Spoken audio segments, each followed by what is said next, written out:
online? How are you going to address those things ahead of time? This is also a really good time to get specific about the data that you are or you will be collecting.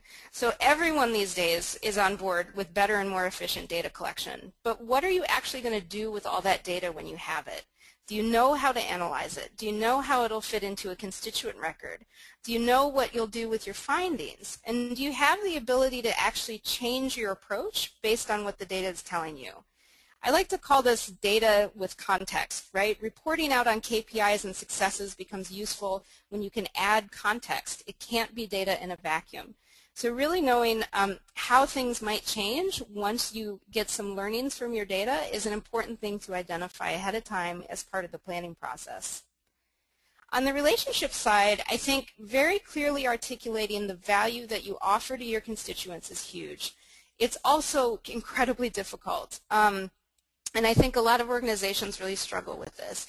But it's absolutely key to being more successful in building your relationships. You can't just push things out and count on a response when you haven't taken the time to understand, listen, or thank your supporters for their interest and involvement. You can't bring new people in without demonstrating why a relationship with your organization is worth their very valuable and limited time.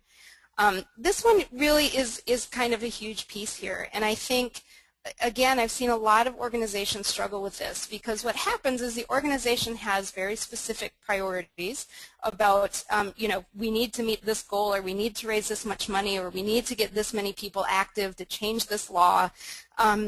But they've taken very little time to get to know their constituents and what's important to them and how to best use their time. This can often happen with, you know, calendars in terms of communications calendars. Like, well, we said we were sending out 3 emails this month.